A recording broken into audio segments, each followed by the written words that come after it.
एक लंबे समय पहले तुम्बुरु नदी किनारे तर्कशिला नामक एक राज्य था।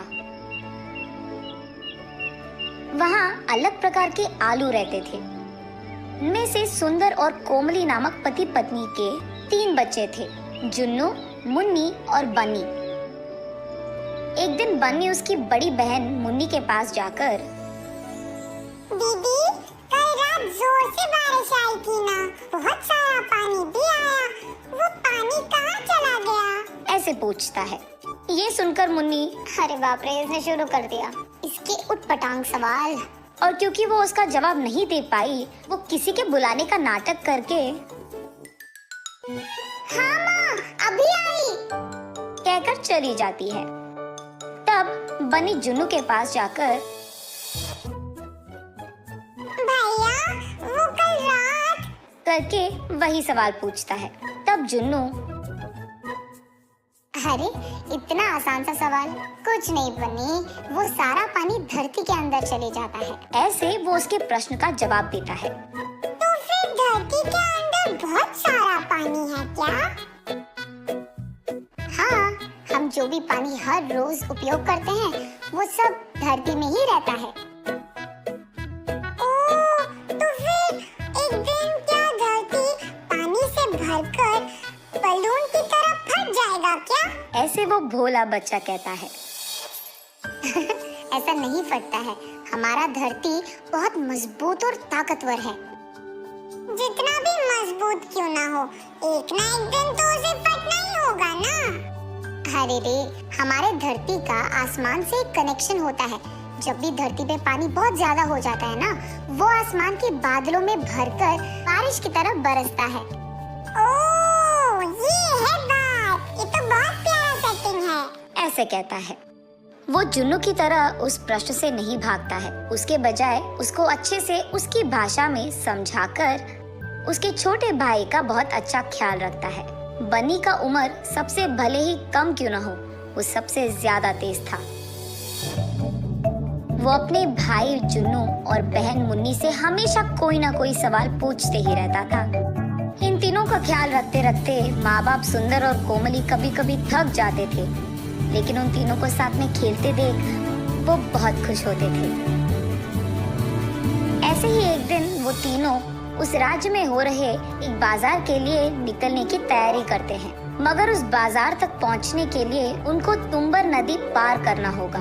इसीलिए सब एक बड़ा सा नाव चढ़ते हैं। उन सब के साथ ही कुमारी भी उस नाव में बैठती है।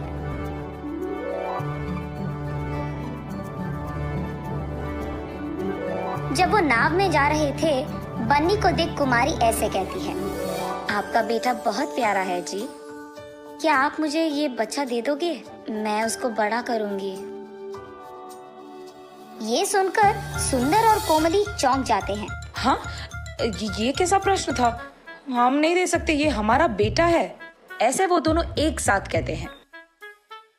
मुझे माफ कीजिए, मेरे कोई बच्चे नहीं हैं, इसीलिए आपके इस प्यारे बेटे को देख मेरे मन में एक आशा उठी थी। मुझे ऐसा नहीं कहना था, माफ कीजिए, ऐसे कहती है कुमारी। इतने में नाव दूसरी तरफ के किनारे पे पहुंचता है।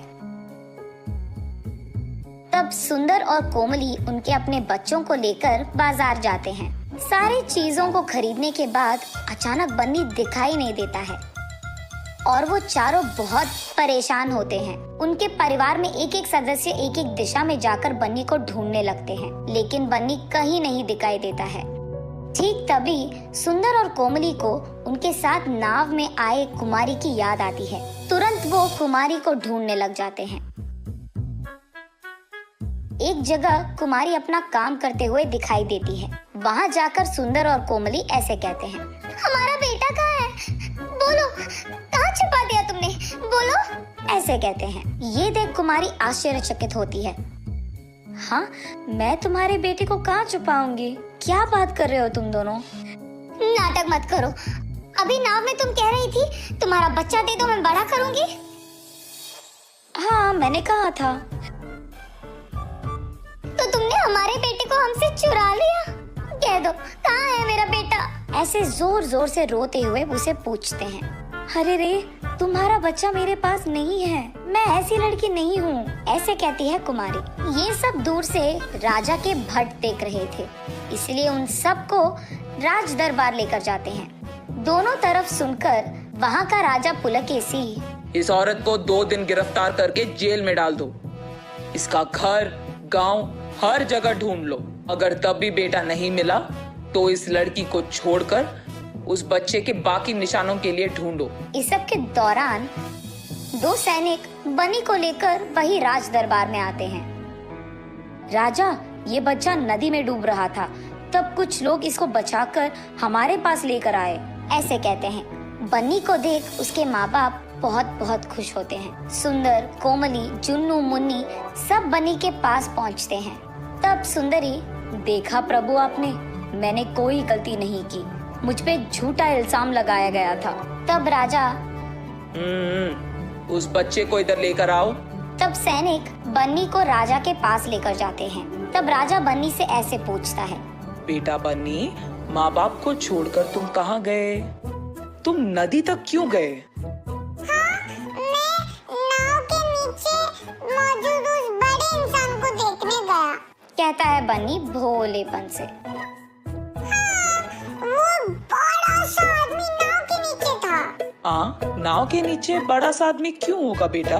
किसने कहा तुमसे ये?